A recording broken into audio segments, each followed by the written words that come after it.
This video is based on NIS modules number 7. You can find a download link within the video description. Now I will cover power supplies.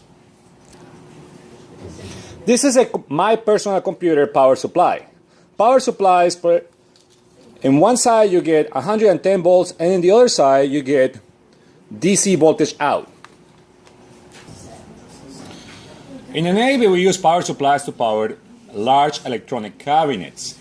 Power supplies have 4 elements: the transformer, the rectifier, the filter, and the regulator. Transformers usually they are either isolation or they are step down. In this one, they use a step up, a separation 1 to 3. So they're 115 volts over here and they're getting, well, a larger voltage out. The rectifier actually converts the AC into a pulsating DC. See how it has pulsations. And then the filter smooths out the signal. Now, as you already know, when we add load to the power supplies, the voltage will tend to drop. So because of that, they use a regulator that is always set up at a lower voltage than what the actual rectifier is. And then the job of the regulator is to ensure that no matter how many circuits we add or take away, the voltage will continue being always the same.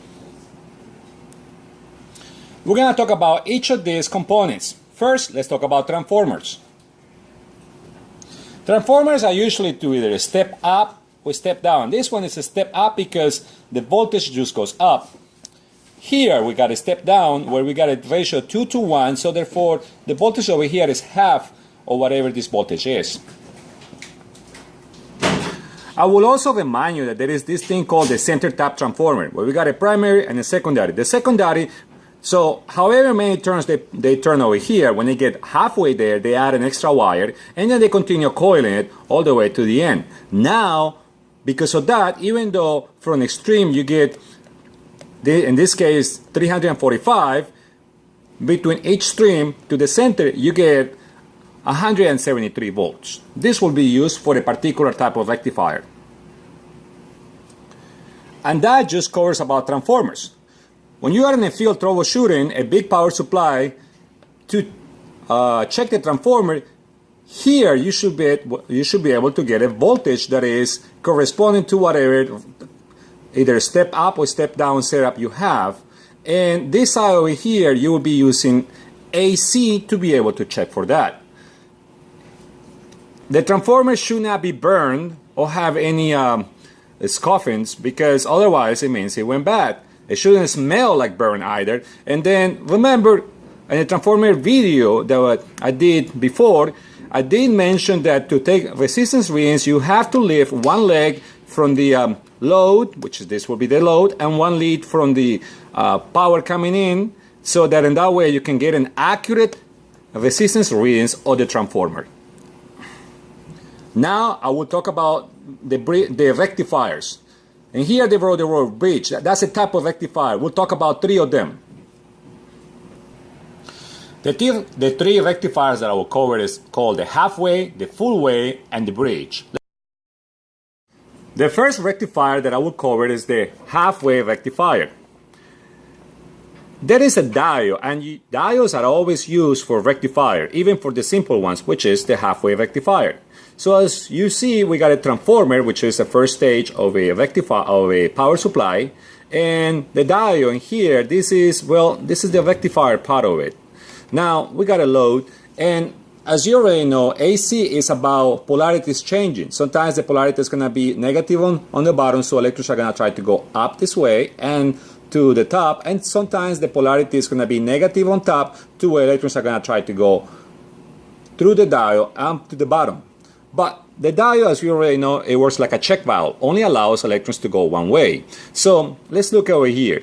If I look at the orange wave when it's going up, so I got the polarity negative on top, and electrons will try to flow through the arrow. But the arrow, representing the diode, is in this case reverse bias. As you already know, electrons travel only against the arrow. So therefore electrons will not flow. This will be blocking. And what I did is I represented here. So this is the way over here, and now I got no power going through that time of the half of a cycle, since from here to here is one cycle, from here to here is half of a cycle. Now, the other half of the cycle, polarity changes. Now, negative is at the bottom, and electrons will flow trying to find the positive side. They will go through a resistance against the average, which now means that the diode is forward biased, and it will make it well to the top. Here, we got a successful pulsation. That means that successfully it has blocked the negative, or in this case, well, the positive side of the signal. Now, if I wanted this on top of it, what I had to do is I had to flip the direction of the diode. If I were to flip the direction of the diode, then this side will conduct and this side will then be no conduction. As you understand that AC is about, well, multiple one of those signals coming in. And what will be happening on this side is that you will be getting a whole bunch of, well, halfway signals. So here is a clearer representation of why they call it halfway. Because it only conducts halfway of the cycle, and the others, well, percentage of the cycle, there's no conduction.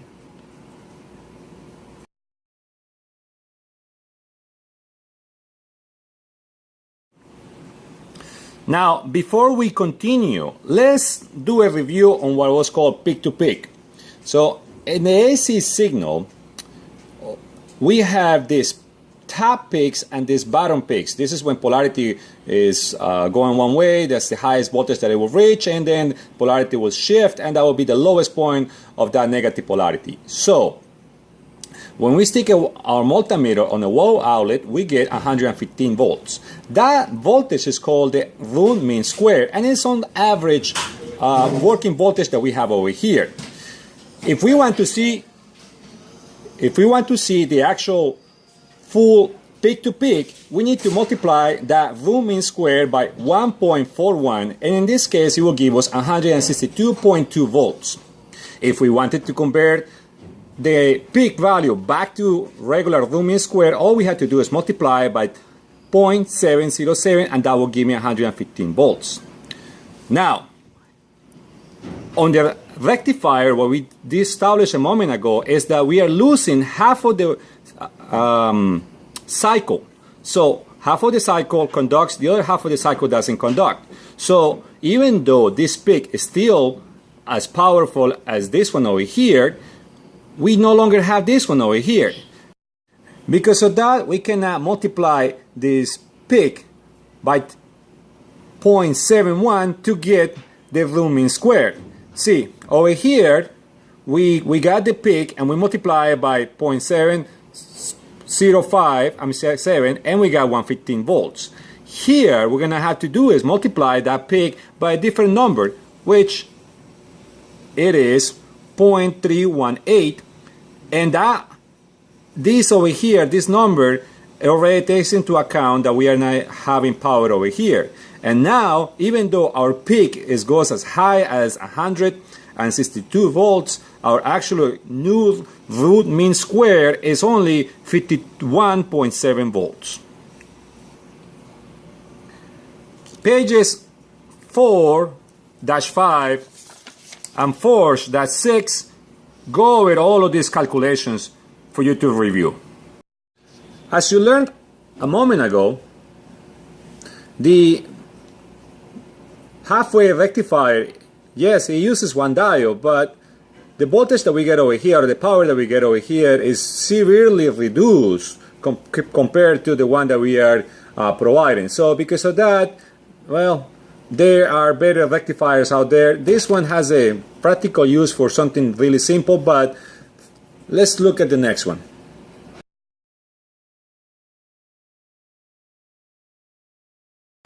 This is a better rectifier, the conventional full wave rectifier. The other one really helps us to better understand how this diode thing works. So once again, we got our transformer, but this transformer is a center-tapped transformer. As the AC is constantly shifting around, so here the center tap is actually our common. Power at one time, we're going to have a positive and a negative at the bottom. What that means is that some electrons are going to try to go through here, but look at this. We got against the arrow or against the diode, so it's reverse bias, no conduction there. But the electrons that escape through here, they go through this point, through the load, up through this point, and then they can now go to what they want to go, which is the positive side, through this forward bias diode, and they will conduct. Now, at that point, you can say that this port was the negative and this was the positive. Now, eventually the signal is going to flip around. Now it's going to have this polarity over here to be positive and this to be negative. What that is going to mean is that now electrons are going to try to leave either. Some electrons are going to leave from this point to try to make it to this point, and some electrons are going to try to leave this point to make it to this point. But there is no way to conduct over there because the diode is reverse bias. So what they're going to do is you're going to have some electrons leave this place, back again, through, up the load. Now, in this case, it just goes back and it goes to, well, our final destination, which is the positive side. Because in this one, I did say that I was going to flip my polarity, where positive was over here, negative was over here. Here in this diagram, they got, again, the full wave bridge rectifier. We got a Centertapped. And here, well, now what they did is they got 1 cycle, 2 cycles, and they just simply are showing us how the full wave rectifier, it is creating a really nice pulsating DC. Now I will read these text definitions or advantages. It says that the half-wave consists of 2 pulses of current or voltage for each for each cycle of the input voltage. So this is 1 cycle, and the bridge rectifier will have 2 of them, two pulsations out. That's what that statement means. So because of that, they're going to say that it has twice the line frequency. So now the pulsating DC has twice the frequency of the AC waveform. And then that is great because the full wave rectifier offers a distinct advantage. And the advantage is that the higher the ripple frequency, the output is closer approximately to purely DC. And this will be easier to filter, because at the end we want a very, very smooth DC signal. And we will do that with filters, which we haven't talked about yet. As far as doing calculations for your average voltage, you cannot use, on the secondary when it's rectifier, you cannot use the full voltage from the secondary. You gotta use the center tap voltage, which is halfway that. So if in here, between here and here is 300 volts, I gotta make sure that I will only use 150 volts, which in that case would be the peak voltage of that particular pulsating DC. So once you have the peak voltage, you just simply multiply by 0.639 max and then you're gonna get the average voltage for that new DC rectifier. 0.637 from the full wave is definitely much better than the 0.318 that it was from the halfway rectifier. Now I will talk about the king of all the rectifiers, which is the bridge rectifier. Very easy to use, very useful, very cheap. First, the bridge rectifier uses a normal transformer. It uses the full potential of the secondary of the transformer. That is great. And then it uses 4 diodes, and they are arranged in a way that it will conduct, no matter which way power comes in, they will conduct power only one way. So here they got the load, and they got this here is going to be my negative point, and this one over here will be my positive point.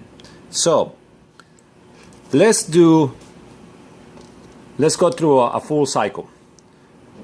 So we got this cycle over here, and now that's going to create higher voltage over here.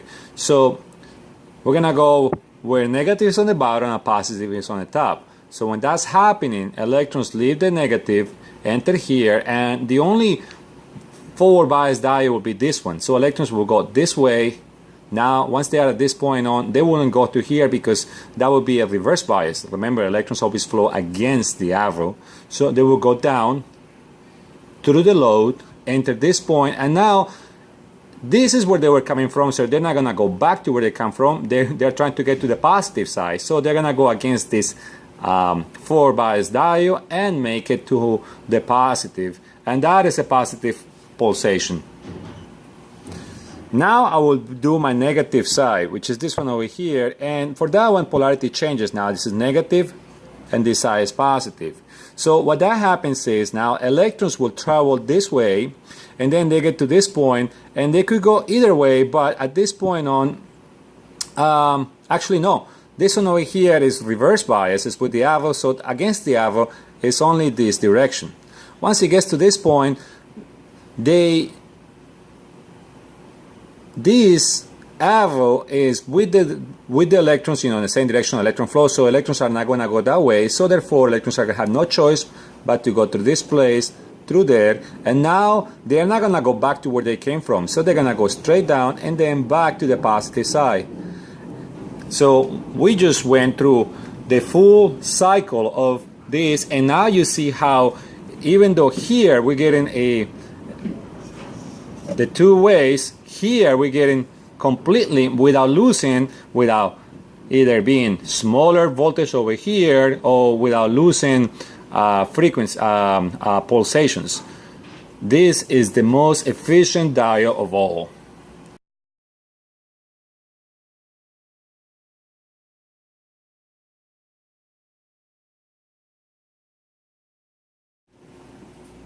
Now we'll talk about the third component of the power supply, which is the filter.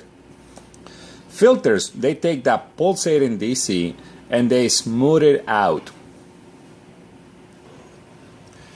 There are 4 types of filters: the simple capacitor, the LC choke input filter, LC capacitor input filter, and RC input or capacitor input filter.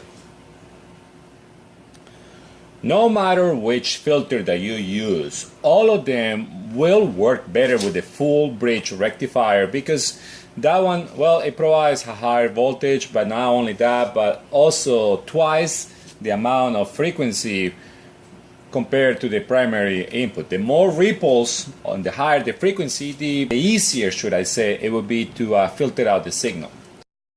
We'll start with the simple capacitor filter. The simple capacitor filter, as we already know, the electrons are always flowing from the bottom all the way to the top, and because that's what the job of the rectifier is. And the rectifier in one side will make it positive. At least we're going to go with that for now. And as electrons go that way, it will charge the capacitor and also will give power to the load. As the power starts discharging, so that's when it's charging, that's when it's going up on the way. As the power starts going down, then there is less power, the capacitor starts discharging. And even though the supply power is still providing electrons, just less than that, through the load, the capacitor goes out there and just makes up for the ones that are being lost. Eventually we'll get to a 0 point, and then the wave will start going back up.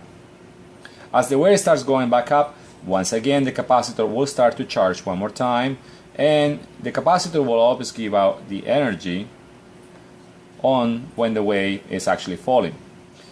What that's going to create is somewhat, if this is how it will look normally, the capacitor is going to try to fill in the gap, and that's how we get it pulsating, or rather that's how we smooth out the AC signal. The capacitor filter is the most simple, and it charges and discharges pretty fast. So because of that, it's just not the most popular one. Next one, we got the LC choke input filter. And here we got the capacitor, and it basically will charge the same way as it does with our simple capacitor. But we got an inductor in front of it. Capacitors store energy well in electrostatic field, and they sense electrons always back when they are discharging. Inductors, they are different. as electrons are going to this way, the inductor will develop an electromagnetic charge. And then when we are going down on a downhill, what's going to happen is that the field is going to start collapsing. As it starts collapsing, what happens is that the inductor sends electrons on the same direction that of the power or the same direction that the electrons that created. So when it's charging, electrons are traveling this way and going through the inductor, and they're creating the magnetic field.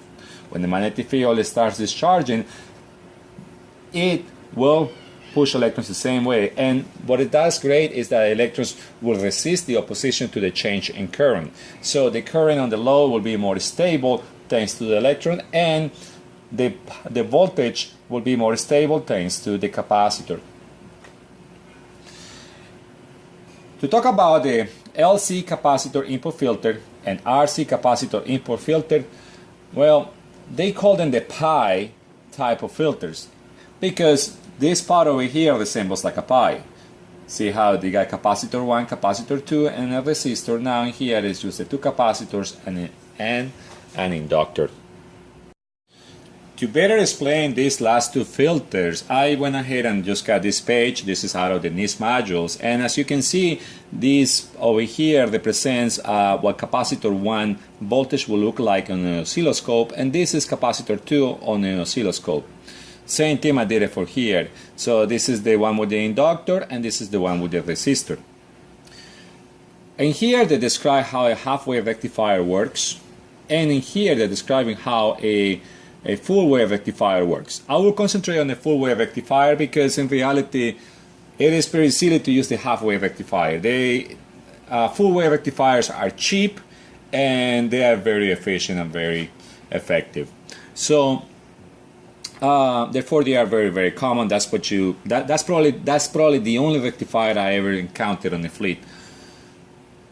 If you see over here the voltage across the C1, well, this capacitor charges pretty fast and discharges somewhat a little faster too, because it charges faster because it's closer to the rectifier, and so therefore there is little opposition of voltage going to and in and out of it. And then as in this part of the wave over here. So this part over here is charging, but then over here is when it starts discharging. As it starts discharging, it starts providing power to the rest of the circuit, which from this point of view, it is the load, C2 and L1.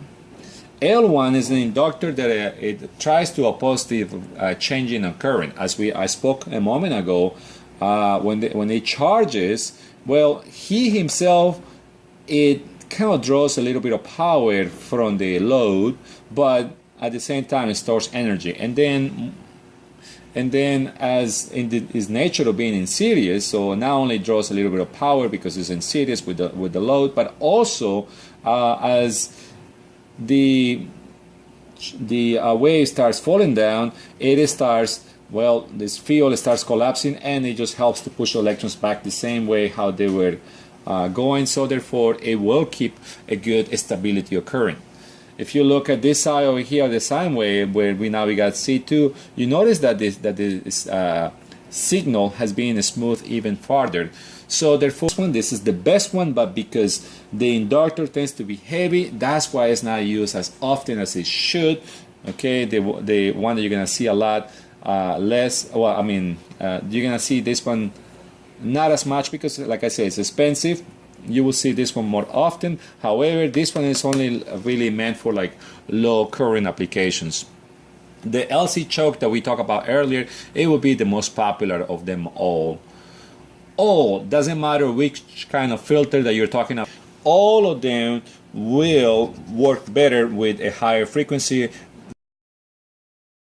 Before continuing, let me remind you about transistors that, well, they got emitter and collector, and that there is a large amount of current that it goes between the emitter and collector, but that current depends on the little current that goes between the emitter and the base. If we got little current between emitter and the base, the larger current is going to be a certain proportion. If we increase the current flow between the emitter and the base, the proportion of current between the emitter and collector is going to increase by a large number. Also, I would like to remind you that Zener diodes are excellent voltage references or voltage regulators. And what that means is that if this Zener diode is supposed to be 15 volts, if I change the resistance in here of this resistor, if I increase the resistance, I will want to have a higher voltage drop over here, but the Zener diode is going to change his internal resistance so that he will continue dropping 15 volts, allowing only the resistor to have 5 volts at that point on. So Zener diodes are really great to get a voltage reference. So here I got a series voltage regulator. As I told you before, the system actually uses a transistor.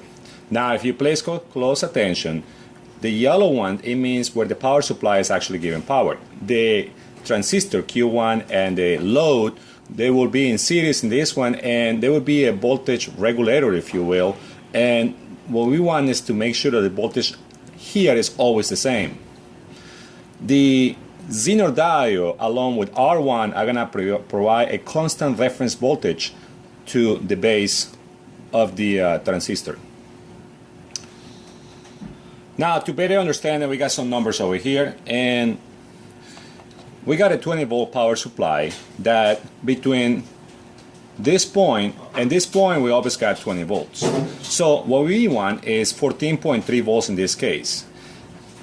The Zener diode in this one is designed to have a voltage drop of 15 volts. That means R1 will have 5 volts. I didn't write it down. So at this point on, we will always have 15 volts.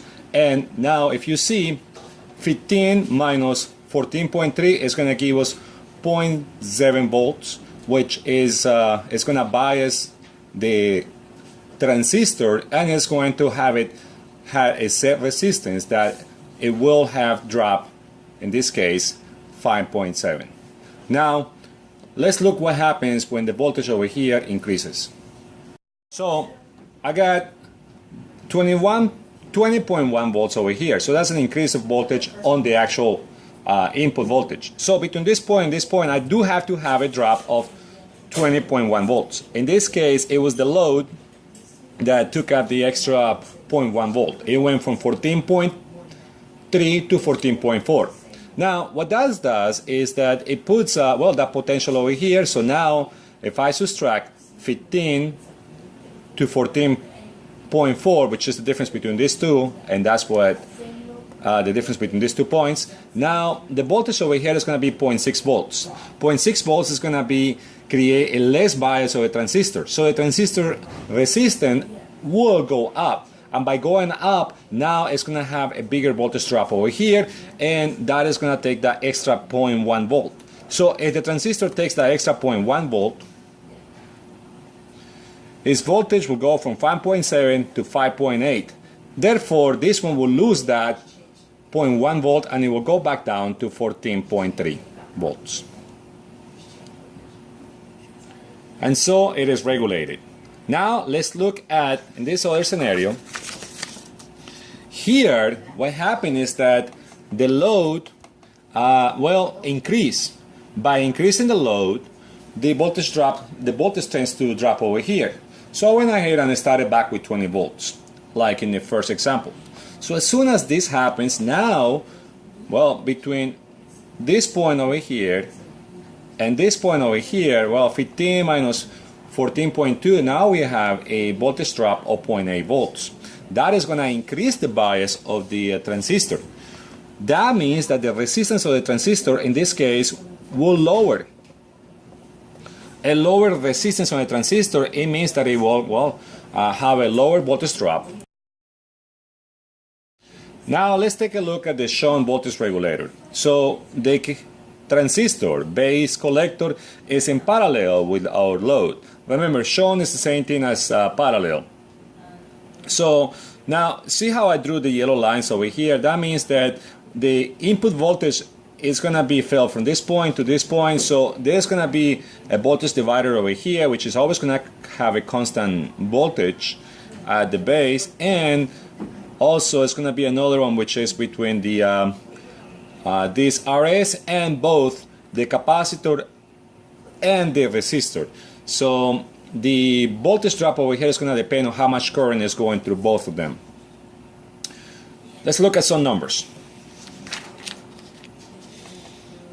So once again, the voltage is 20 volts, and we got a voltage divider between this point, these 2 points, where if I got 13.7 volts, well, I gotta have 6.3 volts over here, so I got 20 volts between those 2 points. The Zener dial will always, in this case, provide 5.6 volts of reference, so therefore this has no choice but to have a 14.4 volts from this point to this point. That, in this case, is going to create a voltage difference between the emitter and base and emitter of 0.7 volts, because when you subtract 14.4 from 13.7 at this point, that's what you get. And this is what's going to create this scenario, which is our stable scenario. Now let's see what happens when the voltage over here changes. Now let's say the voltage went up to by 0.1 volt. What that's going to happen, or that's going to create, is that in this case, well, now this went from 6.3 to 6.4. But at the same time, this one, so between this point and this point, now it has to be 20.1 volts. So now at this point over here, I got 14.5. So now from this point to this point, we got, when we subtract those two numbers, we get 0.8 volts. That's an increase in the bias of the transistor. So the transistor is going to conduct more current, because the transistor will conduct more current. And back again, I just write down the formula over here. Voltage is equal to current times resistance. Now in this case, the current through RS2 is greater. So because of greater current through RS, then there will be a greater voltage drop. And that is going to start dropping 13.8 volts. Well, since I said that between this point and this point, in this case, has to be 20.1, that means that this one over here has to lose 0.1 volt. And that is how it works, the shunt voltage regulator, when the voltage increases. Now, let's look what happens when at this point we've got the same voltage over here, but now the load, we just add more load. So here is the scenario, and let's say a circuit card just simply started drawing more current. Because of that, we're going to have a voltage drop over here. So it went from 6.3 to 6.2. Now,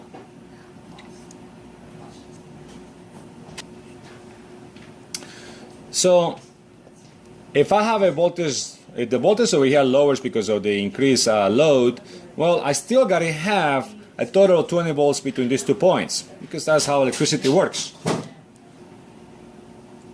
The increased voltage over here, what's going to do is that, well, since over here, well, since the voltage haven't changed, so we still got our original 14.4 volts over here.